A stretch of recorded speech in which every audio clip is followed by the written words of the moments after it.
Muy buenas noches, muchísimas gracias por estar con nosotros, pues otra noche de viernes. Hoy es justamente 4 de octubre de 2019 y este es su programa Especialistas Médicos al Cuidado de su Salud. Esta noche pues agradeciéndoles a todos quienes se están enlazando a través de nuestro portal en www.emcs.com.mx, asimismo en Facebook Live, en revistasinrecreo.com y en Especialistas Médicos al Cuidado de su Salud. Soy el doctor Rafael Aguirre Cardosa, gastroenterólogo, endoscopista, y de verdad que me da muchísimo gusto que esta noche nos acompañe. Los invito a que sigan nuestro programa, a que nos den por allí un like para que este programa llegue a mucho más número de personas. De verdad es un programa muy interesante que esta noche vamos a tener con una invitada también de altura, como es ya la perspectiva de nuestro programa, porque usted se lo merece. De tal forma que quédese con nosotros durante la siguiente hora, que promete ser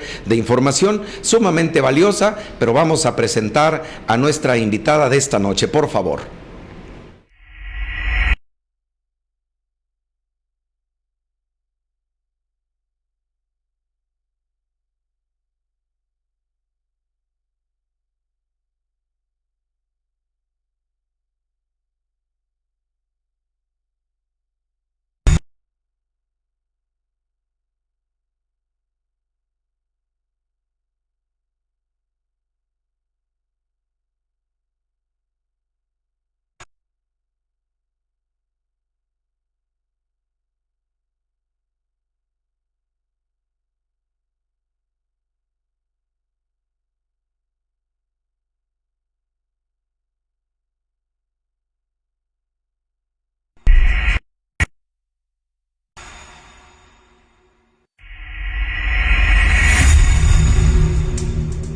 Especialistas Médicos al Cuidado de su Salud presenta al invitado de esta noche.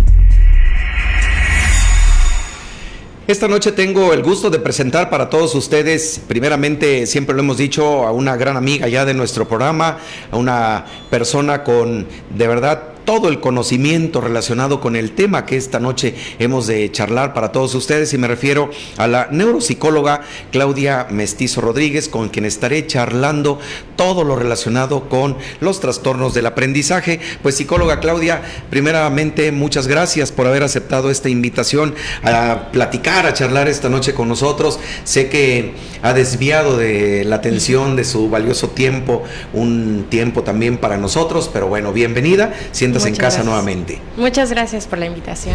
Y bueno, pues en anteriores ocasiones ya tuvimos oportunidad de charlar con nuestra invitada también de un tema muy importante que ella maneja, sobre todo en los niños, y esta vez pues bueno, vamos a hablar de los trastornos del aprendizaje, no sin antes decir para todos ustedes que nuestra invitada pues es licenciada en psicología por la Universidad Veracruzana, con especialidad en neuropsicología clínica por el Centro Neurológico para Niños y Adolescentes, SENA, así sus siglas, de la ciudad de Monterrey, Nuevo León, siendo miembro activo de la Sociedad Mexicana de Neuropsicología Pediátrica, asociación civil. Ella pues cuenta con varios diplomados, de los más destacados: diplomado de psiquiatría de la infancia y la adolescencia, también diplomado en neurodesarrollo y diplomado en neuroeducación en la Ciudad de México, con una amplia experiencia en tratar dificultades infantiles en el aprendizaje, inclusive también un diplomado por la Universidad Complutense de Madrid, España. Y bueno, pues esto es justamente para que ustedes tengan el conocimiento de lo que esta noche pues nuestra invitada charlará también. Y bueno, pues psicóloga Claudia Mestizo, vamos a charlar pues este tema que decíamos antes de entrar al aire. Es difícil a veces para los padres detectar cuando un hijo está teniendo un trastorno del aprendizaje. ¿Cómo poder establecer qué es esto del trastorno del aprendizaje? ¿Cómo tratar de entenderlo, psicóloga? Ok, bueno, las dificultades o el diagnóstico de trastorno específico del aprendizaje obviamente lo va a otorgar un especialista que haya hecho previo una evaluación. La principal referencia que van a tener los padres va a ser que el niño va a tener dificultades ya sea en la lectura, en la escritura o el cálculo. Este diagnóstico va directamente sobre estas características, estas dificultades. Entonces, bueno, platicábamos que si el TDAH también era un trastorno del aprendizaje, Ajá. no lo es un trastorno del neurodesarrollo. Claro. Y los trastornos específicos del aprendizaje también se consideran un trastorno del neurodesarrollo que te va a acompañar a través de tu vida adulta. Incluso hay adultos que pueden tenerlo sin haber recibido el diagnóstico. Claro, creo que esta parte es muy importante porque justamente en el tiempo previo, pues, para entrar aquí a nuestro estudio, comentaba yo con nuestra invitada, con la psicóloga Claudia, precisamente cuánto de todo esto en ocasiones pasa desapercibido para los padres, porque al final de cuentas, psicóloga, los niños nacen, comienzan a crecer, los papás sabemos que tienen que ir al jardín de niños o tal vez de inicio al maternal, a la guardería, como actualmente ya es una costumbre, pero no hay realmente una idea de lo que está pasando con estos pequeñitos, sino hasta que comienzan a tener estos problemas, lógicamente. Y normalmente, psicóloga, cuando un padre, una madre, comienza a darse cuenta de esto o son los últimos en enterarse porque hay alguien que detecta primero que hay un problema de esta naturaleza? Claro, los papás cuando tú haces la historia clínica sí te narran que a lo mejor, bueno, hubo atrasos en el desarrollo del lenguaje, tardío, dificultades motoras tal vez, y también desinterés por hacer actividades que se espera para, por ejemplo, los preescolares, ¿no? Claro. El colorear dentro del contorno, identificar los colores, aprenderse algunos números, la lateralidad, ¿no? Son de las características que a lo mejor ellos pueden ver, pero obvio no van a saber que esto puede generar una dificultad en el aprendizaje de la lectura, escritura o matemáticas. Claro. Y es entrando a primaria cuando los maestros, bueno, pueden empezar. Además que en preescolar no es el esperado que ellos desarrollen la lectoescritura o que dominen, ¿no? Las matemáticas. Pero ya en la primaria, el promedio de los niños está aprendiendo a leer. Sí. Por ahí de diciembre, si entramos finales de agosto, ajá, en diciembre sí. Ya están en una parte presilábica y esperamos que se alcance ese desarrollo principalmente de la lectura, que evidentemente la escritura y las matemáticas pues se van a ir dando a la par. Claro. Por eso es tan famosa la dislexia, porque es como el parteaguas de poder determinar si estamos dentro de un trastorno específico del aprendizaje. Sin embargo, bueno, también tenemos como una situación de administración o académico a nivel escolar, claro, que bueno, podemos darle tiempo al niño de que desarrolle ese aprendizaje todavía hasta segundo de primaria. Y en tercero, o casi al finalizar segundo, bueno, ya tendríamos una alerta importante para poder establecer ese diagnóstico específico del aprendizaje. Claro. Previo a esto sí tenemos que atender a esas dificultades que el niño esté presentando. Claro. Las dificultades podrían ser, por ejemplo, sustituciones de letras, que es lo más común, que invierten B por D, P por Q, y fonológicamente C por S, esto en la lectura. Que no alcance a identificar o integrar los sonidos de las letras que está viendo, las grafías, que no las alcance a integrar como una palabra, que tenga dificultades para escribir. Muchos logran copiar, pero no una escritura espontánea, o cuando ya está la escritura espontánea, que pudieran tener una coherencia narrativa cuando lo hacen, ¿no? Claro. La copia es mucho más fácil, es como que lo primero que alcanzan, pero y también eso nos puede ir como engañando en el proceso y retardando la intervención. Eso es. Así es. O sea, son varios factores que hay que tomar en consideración. Hablaba de el cálculo, de la lectura, la escritura. Necesariamente estos tres factores hablarían en un momento determinado, psicóloga, de trastornos en el aprendizaje en un pequeñito como bien lo comenta hace un momento, esperar un tiempo razonable para decir, bueno, efectivamente tiene un trastorno en el aprendizaje, porque al cabo de estos meses no vemos un avance. ¿Cuál es la diferencia entre tratar de entender una cosa y otra? Sí, como le decía, podemos...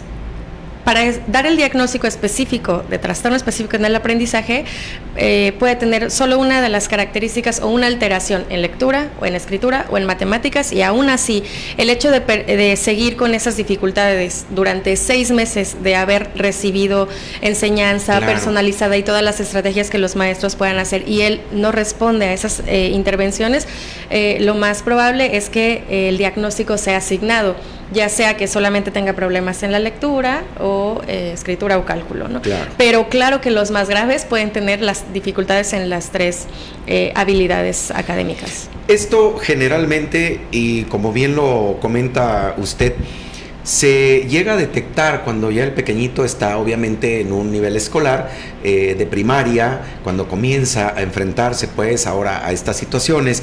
Pero antes, ¿qué ocurre cuando generalmente los padres siguen haciendo las tareas con los hijos, en donde el niño no tiene un avance importante y a veces el papá o la mamá se desesperan porque bueno, el niño no está aprendiendo o no está teniendo la rapidez para escribir o para copiar algún texto?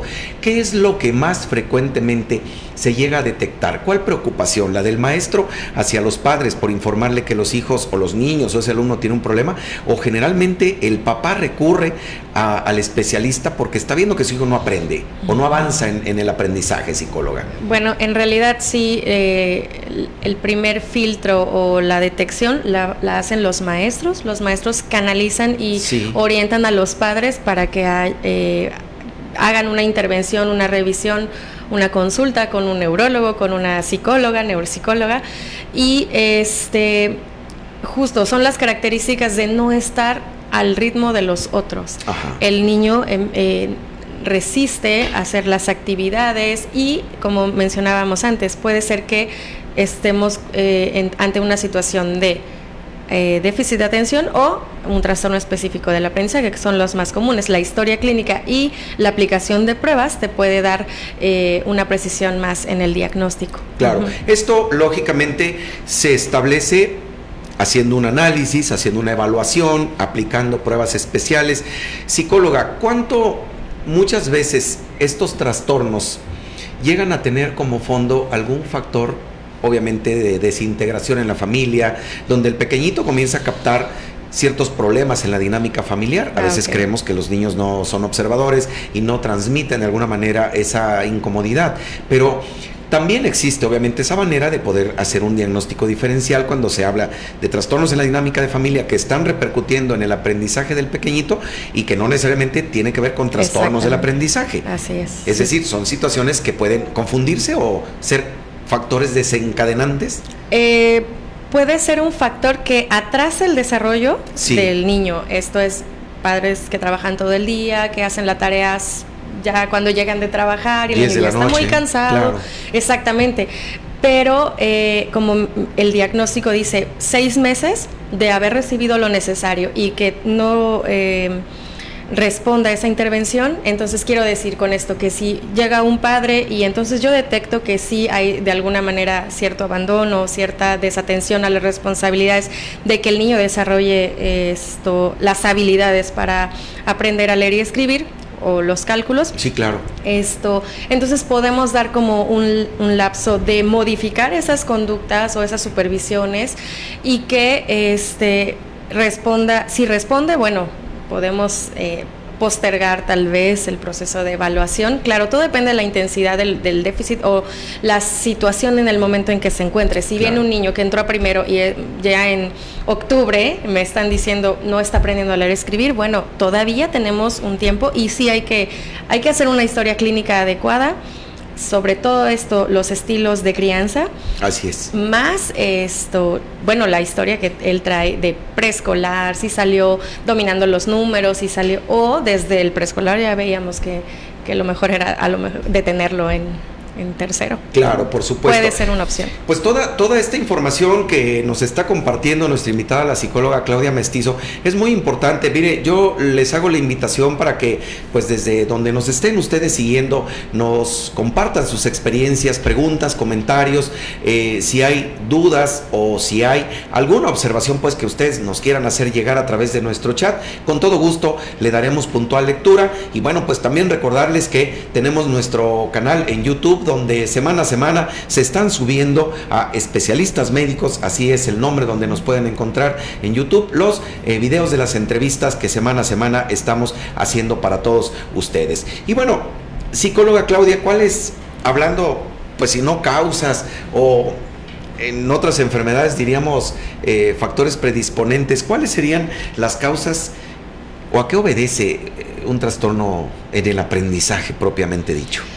Bueno, hay situaciones de desarrollo, es un trastorno del neurodesarrollo y por tanto podemos encontrar, pero no es una constante, sí ciertas alteraciones o cuando se hacen estudios de imagen que hay zonas que deben activarse cuando hacemos una lectura, una escritura, y que en la persona que tiene un trastorno específico del aprendizaje se activan con menor intensidad o no se activan, ¿no? Estos estudios se han hecho más en la parte de la dislexia o las dificultades en la escritura. Quiero recalcar o remarcar aquí que el concepto de dislexia es únicamente enfocado a la parte de alteración en el reconocimiento o discriminación de las letras a la hora de leerlo. Eso y que no tuviera yo dificultades en la escritura o en el cálculo.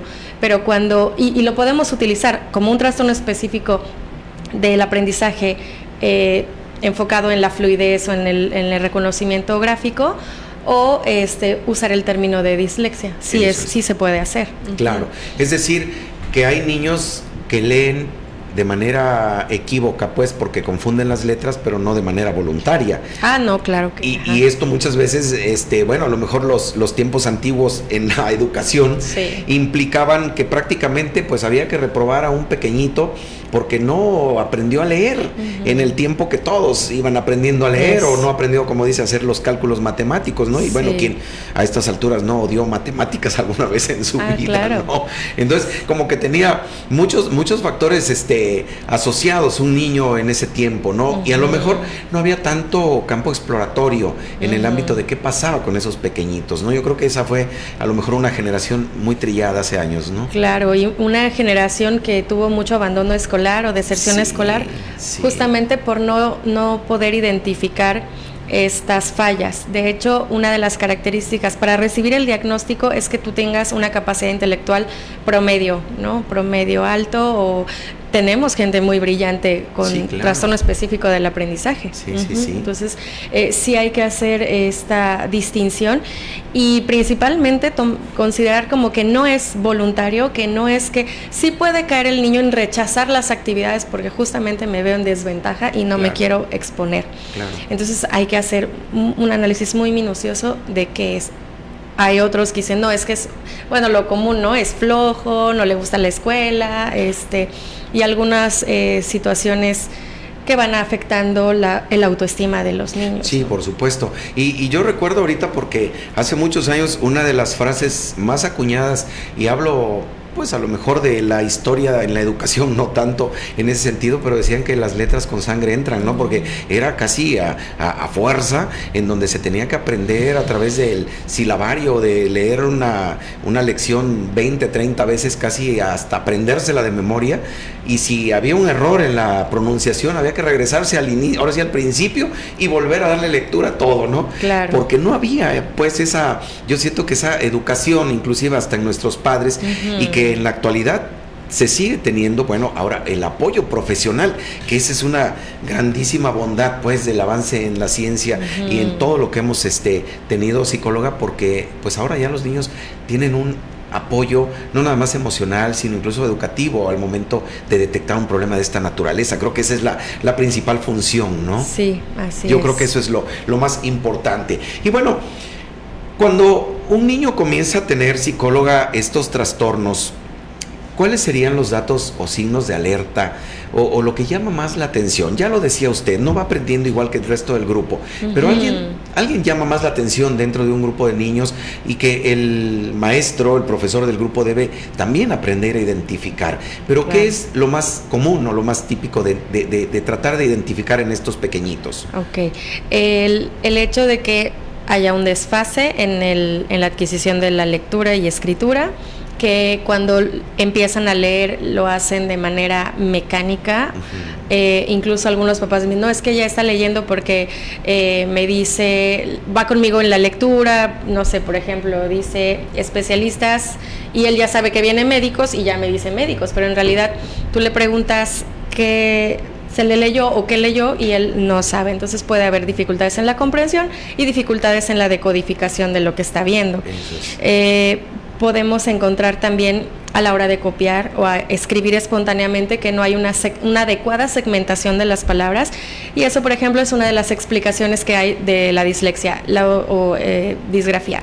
Los chicos tienen dificultades en la conciencia fonológica, y muchos de los niños que tienen problemas en la lectoescritura tienen un atraso en el desarrollo del lenguaje. Claro. Y realmente tienen dificultades, por ejemplo, para aprender canciones, rimas, y como te decía, la historia te va a narrar, o sea, padres que te pueden contar esto del niño y no sabían que estaba perfilando para un trastorno del aprendizaje. Claro, y es que hace muchos años, hablando de los nuevos modelos educativos, ponían, por ejemplo, las marcas que incluso aparecían en televisión, marcas comerciales de productos, y hacían a que el niño, pues ya identifiqué la marca de este refresco y se llama tal y tal y tal, pero es lo que bien comenta usted, que era todo como muy automático, muy mecanizado, y al final el decodificar, el identificar cada estructura era lo más difícil. Sí, de hecho así es la lectura. Nosotros, para empezar a leer, lo hacemos de manera gestáltica, bien la coca, bueno, ya marcas no debo decir, ¿verdad? No hay problema, no hay ningún problema. El ideal es que hagamos una lectura lexical, así se llama. Yo veo una palabra y ya sé que dice médico, pero cuando es una palabra no reconocida, el cerebro lleva una ruta indirecta, se llama, que es fonológica. Yo puedo decir médico, o silábica, que es la más común, pero en realidad nosotros pasamos de lo fonológico a lo lexical. Y cuando es una palabra no reconocida, que a veces muchos niños pueden pasar desapercibidos porque hacen una lectura lexical, pero ya cuando es fonológica no lo pueden hacer. Claro. No sé si lo expliqué bien. Es como deletrear y de momento leer de corrido algo que ya me sé automáticamente, lo que acaba de explicar, ¿no? Yo creo que esta parte es muy importante, y bueno, a lo mejor ahorita que regresemos del corte, que ya tenemos que hacer nuestro primer corte de esta noche, trataremos y abordaremos precisamente todo lo relacionado con el diagnóstico que tiene que hacer un neuropsicólogo, que tiene que hacer un profesional en identificar este tipo de problemas cuando su pequeñito no está aprendiendo, no está avanzando al ritmo que a lo mejor todos los demás deben ir avanzando. Pero bueno, quédese con nosotros, no se vaya, recuerde enviar sus preguntas y comentarios, y nosotros estamos de regreso con todos ustedes en breve.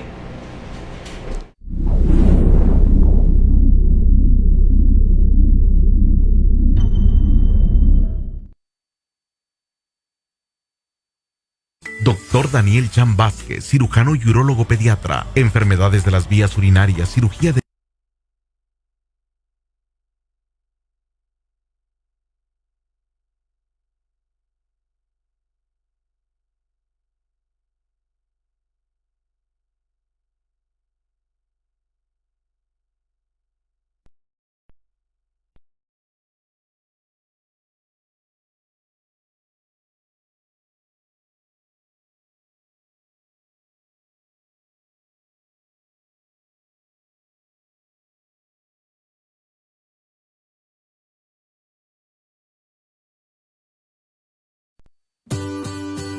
Tener una mascota es genial. Vives más, vives sin estrés, vives sin depresión, tienes un compañero, vives feliz. Demostrado con evidencias científicas, en Exotic Pet Healthcare nosotros te ayudamos a cuidarlos. Tenemos especialidad en animales exóticos. Además atendemos a todas las mascotas. Nos encontramos en Basurto número 58, zona centro, en Jalapa, Veracruz. Llámanos al 2288-260899.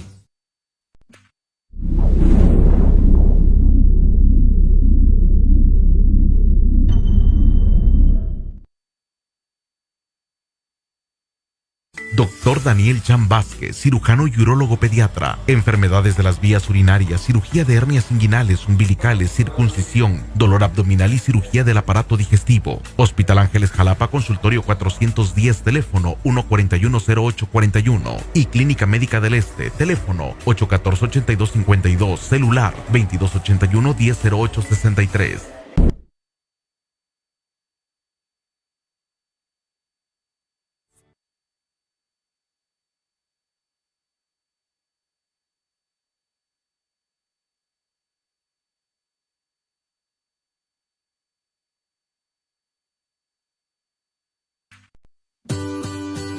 Tener una mascota es genial. Vives más, vives sin estrés, vives sin depresión, tienes un compañero, vives feliz. Demostrado con evidencias científicas, en Exotic Pet Healthcare nosotros te ayudamos a cuidarlos. Tenemos especialidad en animales exóticos. Además atendemos a todas las mascotas. Nos encontramos en Basurto número 58, zona centro, en Jalapa, Veracruz. Llámanos al 2288-260899.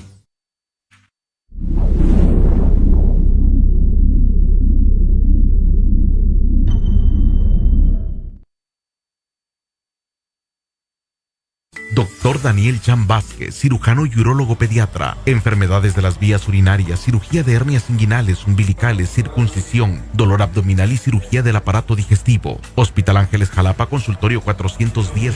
Bueno, pues estamos de regreso con todos ustedes en este su programa, especialistas médicos al cuidado de su salud. Esta noche charlando con la neuropsicóloga Claudia Mestizo y hablando todo lo relacionado con los trastornos del aprendizaje en las situaciones obviamente que tienen que ver con el desarrollo de los pequeñitos en el ámbito de cómo están aprendiendo durante sus fases de formación. Y bueno, pues yo quiero agradecerle a todos quienes están siguiendo justamente nuestra transmisión esta noche, a Carla Esmar, a Londra Alemán, que bueno, manda saludos y dice muy buenas noches. También están conectados con nosotros Fanny Castro, Abigail Bello, Abril Castelán, José Cesario Roldán, un saludo, doctor José Cesario, el maestro Josué Bello Gallardo, Amanda Campos, Raúl López que manda saludos, el maestro Luis Gerardo Martínez también, Raúl López dice éxito, muchas gracias, el maestro Luis Gerardo manda saludos a la psicóloga y al doctor, excelente programa, muchas gracias, la doctora Minerva Pérez, gracias por compartir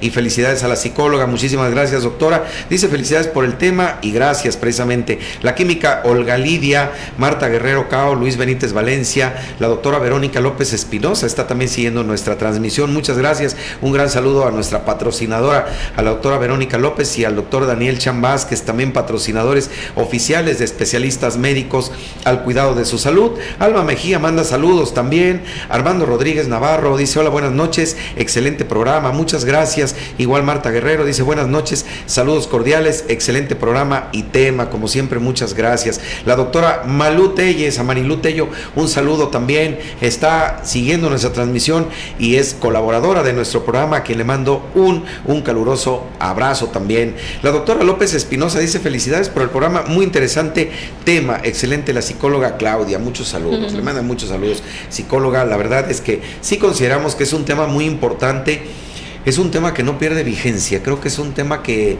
digo, toda la vida van a existir niños y seguramente van a existir estos problemas, psicóloga, que no son generacionales, son, ¿qué? Un tanto de nuestro tiempo, habían estado allí como latentes, no se habían identificado, o ahora existen más profesionales de la salud como usted encaminados a entender este tipo de trastornos, psicóloga. Claro, y al final del día ayudar a que las personas se realicen a través del tiempo, porque como decía antes, había mucho abandono, mucha resistencia y mucha autoestima dañada por no entender qué es lo que me pasa ante leer y no comprender, pues, o no tener la fluidez para leer, ¿no? Sí, o sea, muchos aspectos de estos que muy seguramente tal vez ya no sean de esta generación, psicóloga, y se lo comento porque en efecto, ¿no? La mayoría de las ocasiones siempre iban preguntando los alumnos, ¿no? En una escuela primaria, ¿qué maestro era más difícil porque reprobaba? ¿Y con qué maestro se pasaba matemáticas? O con quién no pasaba matemáticas. Pero ahora entiende uno a lo largo del tiempo que tal vez no era el profesor, sino era la capacidad del aprendizaje, y que muchas veces, bueno, también entendamos esto, el factor pues de avance en el ámbito académico que muchos padres tenían, pues no es igual al que en la actualidad ya hay. Sin embargo, antes había como que la mejor intención de atender al hijo en tiempo, porque pues no había tantas ocupaciones. Es más, la mamá jugaba un rol netamente de ama de casa, hablando en este término, y ahora no, ahora la mamá también es fuerza de trabajo en un hogar donde acompaña a la pareja y bueno, tiene que salir también al trabajo. Creo que es pues uno de los factores que seguramente están viendo con mucha frecuencia ustedes, ¿no? Sí, y que también eso permite que otras personas puedan hacerse cargo del aprendizaje, como los clubs de tareas que apoyan de alguna manera un poco más de acuerdo al sistema, claro, ¿no? Porque igual todavía tenemos algunas mamás que se encargan de la tarea de los chicos, pero al pertenecer a un sistema diferente del cual se le enseñaron, bueno, pues sí puede causar confusiones en el sistema, ¿no? Alguna vez tuve un caso de un paciente que tenía problemas en hacer las divisiones, y cuando yo las reviso, pues sí estaban mal, pero para la mamá estaban bien. Entonces, como dijiste hace rato, ¿no? Sí. El que la mamá hiciera la tarea con él era una dificultad que hacía que él tuviera malas notas, porque la mamá no tenía adecuado desarrollo del... Sí. O las fracciones, que es el coco de muchos adultos, ¿no? A mí me encantan, pero sí, muchos resisten las fracciones, y entonces, ¿cómo se lo enseño a mi hijo? Claro.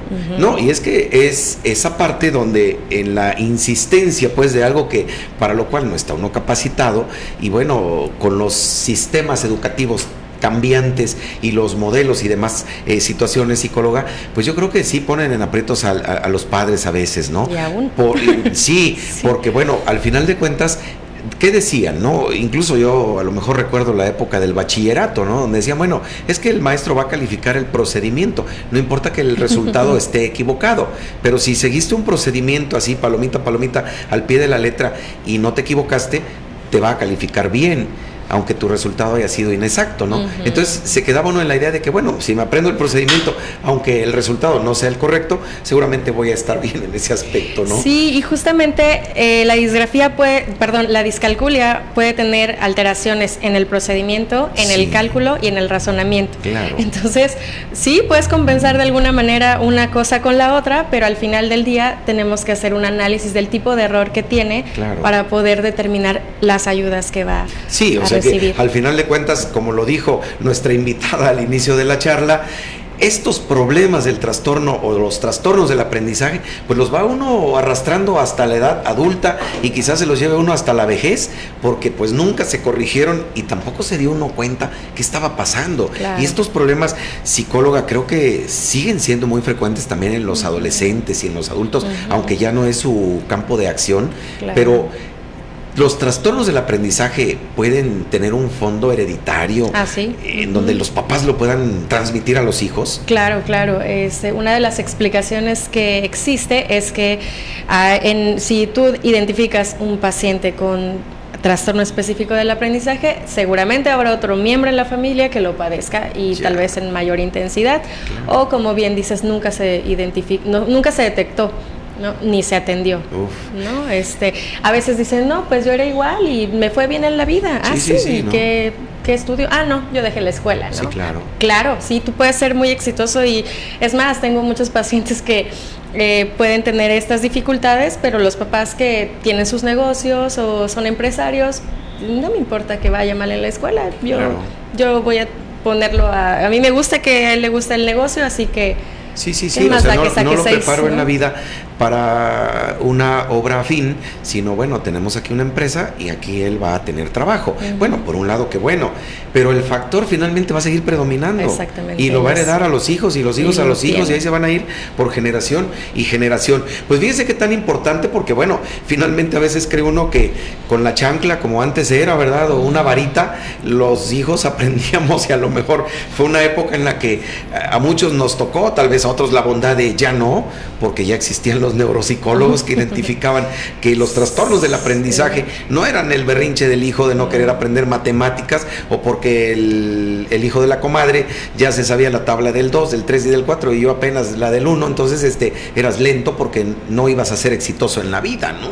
Sino toda una serie de dificultades que esto implica. Pues bueno, leerle, psicóloga, aquí un comentario que nos hace Manuel Silva, y él manda un cordial saludo tanto a un servidor como a usted, y dice, como siempre, acertando con los temas de interés e importancia social.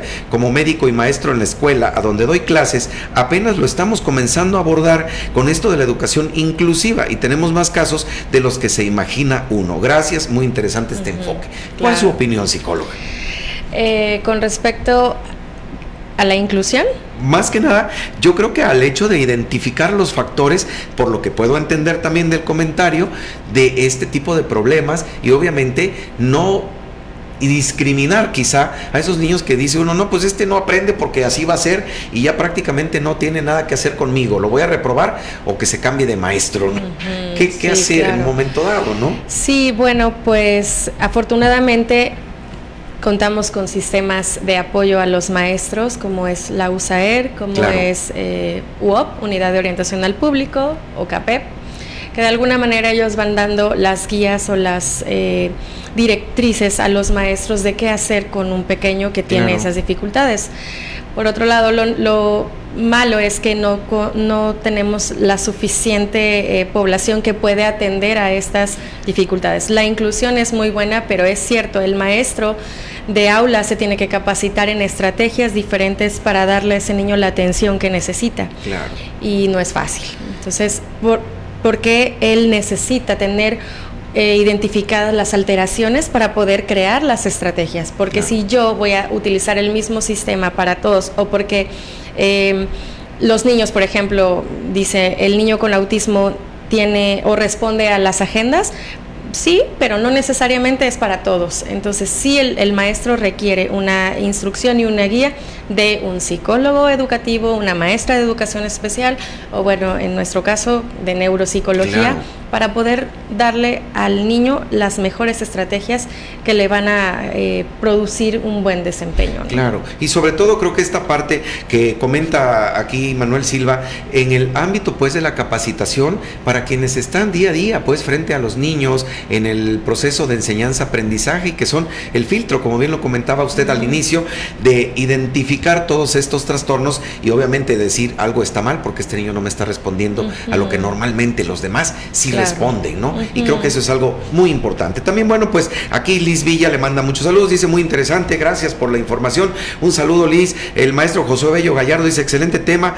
Como maestro de primaria el día de hoy estuve promoviendo el programa, ya que es de suma importancia el poder conocer estos temas. Felicidades y saludos. Bueno, pues creo que como lo decíamos alguna vez, claro. para alguien este programa es importante. Claro. Y yo creo que otra de las cosas es que nosotros le damos la importancia y sobre todo que estamos forjando y formando el futuro no solo de un país, sino de la humanidad en un tiempo no muy lejano, seguramente. Para Víctor Gil Martínez también un saludo a nuestro amigo y colega Víctor Gil, Hugo de Jesús, Kaoli Reyes también dice excelente tema, muchas felicidades a tan excelente programa y gracias por tratar temas tan excelentes, de tan excelentes contenidos. Saludos a la doctora Aguirre y a la psicóloga Claudia Mestizo, muchas gracias.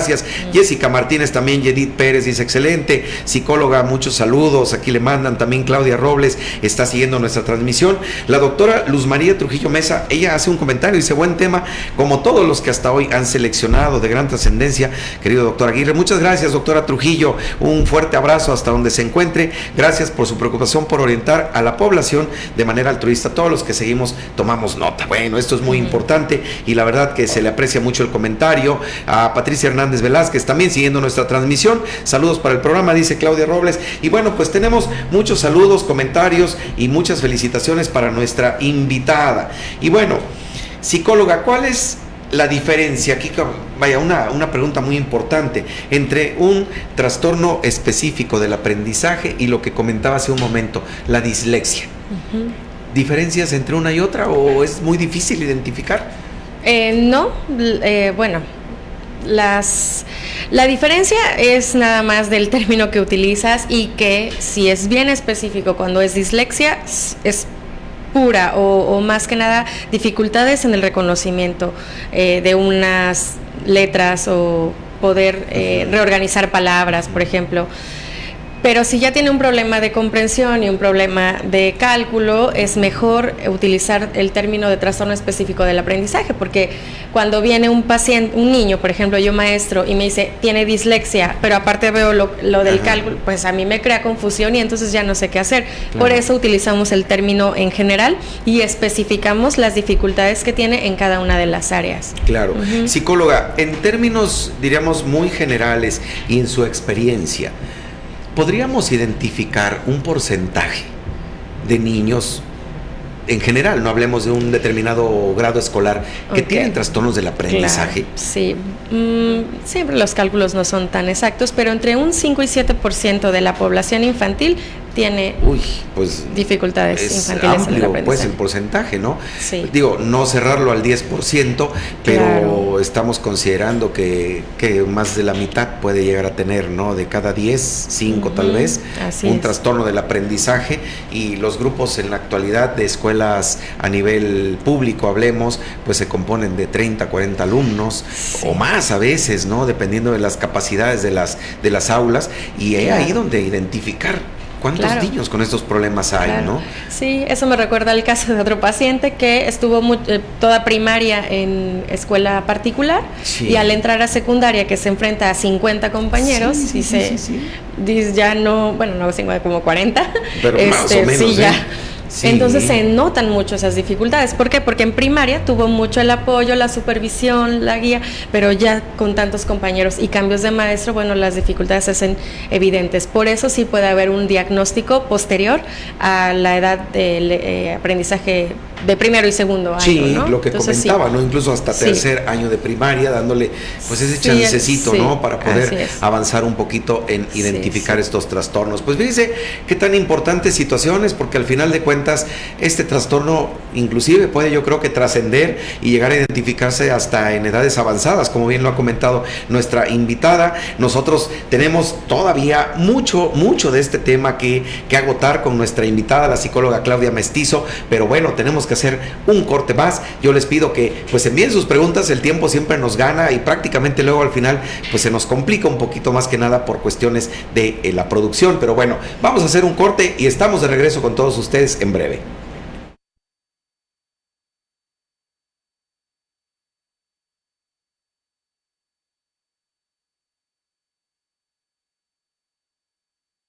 Doctora Verónica López Espinosa, pediatra gastroenteróloga. Atención de niños con problemas de reflujo gastroesofágico, gastritis, estreñimiento, dolor abdominal y desnutrición con talla baja, endoscopía y colonoscopía. Clínica Médica del Este, Gobernador Herrera Tejeda, 121, Colonia Federal. Teléfono 814-8252 y 2281-100583.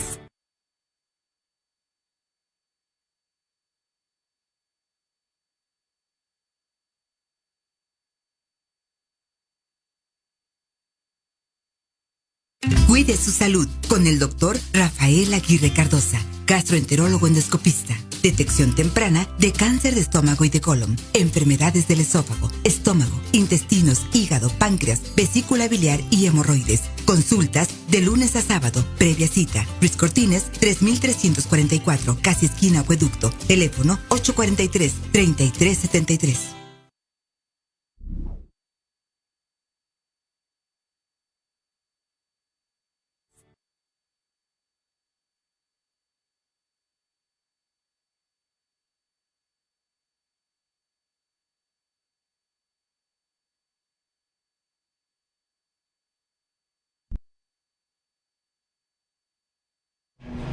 Pues estamos de regreso ya con todos ustedes en este que es nuestro último segmento de su programa Especialistas Médicos al Cuidado de su Salud, y yo pues agradeciéndoles a todos quienes están siguiendo nuestra transmisión y haciendo sus comentarios, la verdad que muy enriquecedores, y además platicando fuera del aire con nuestra invitada, todos los comentarios muy importantes relacionados con esto relativo a trastornos del aprendizaje, sí, efectivamente en los niños, pero que los adultos nos podemos traer esos problemas a la edad que actualmente estamos cursando y no haber sido identificados con oportunidad, ni en tiempo, ni tratados. Pero bueno, en los pequeñitos hay mucho que hacer, no sin antes pues también darle lectura a todos los saludos y felicitaciones que le mandan, psicóloga, de hecho, Ricardo Magdaleno desde Xochimilco, muchas gracias por seguir nuestra transmisión, nuestro programa. Jorge Gutiérrez, saludos. Osvaldo de Rosario, el periodista, felicidades a la psicóloga, excelente programa. También la felicitan el radiólogo Adrián López, la señora María Luisa, la periodista Nidia Sánchez, la maestra Blanca Edith, maestra en educación especial Blanca Edith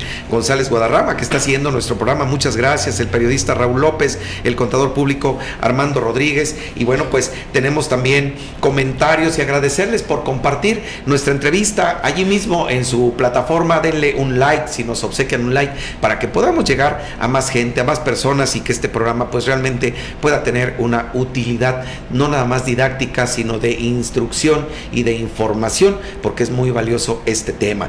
Fíjese, psicóloga, que la doctora Luz María Trujillo Mesa nos hace un comentario y ella dice: en las guarderías del Seguro Social a nivel nacional están implantando un programa denominado Lectura en Voz Alta a todos los niños de guardería, encaminado a sembrar la disciplina de la lectura a temprana edad, aunque los pequeños aún no sepan leer. Comprobado científicamente está que a todos los niños que se les lee a temprana edad tendrán un futuro diferente. A leerles a los niños menos televisión, más lectura. Claro. Yo creo que es algo importante. Claro, ¿no? Que sí. Es útil, funcional para disminuir. De hecho, sí puedes, con intervenciones adecuadas, sí, puedes postergar, establecer ese diagnóstico. Sí, los padres, sí, en las escuelas se involucran. Y realmente, guardería, primaria, preescolar, todos fomentan la lectura.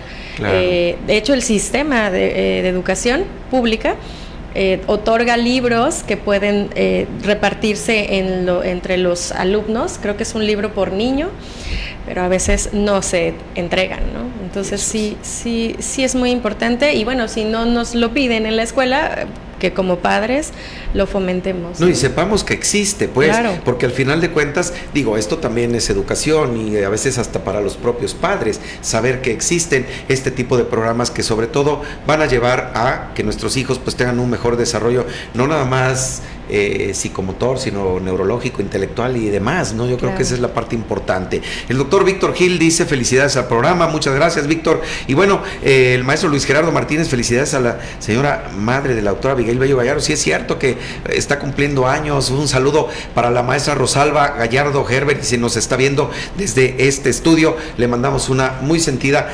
felicitación, y sobre todo que vengan muchos años más todavía, y mucha salud, y bueno, todos los mejores deseos para la profesora Rosalba Gallardo. Y bueno, pues también Reyes Ivonne está siguiendo nuestro programa. Muchas gracias, Ivonne. Y la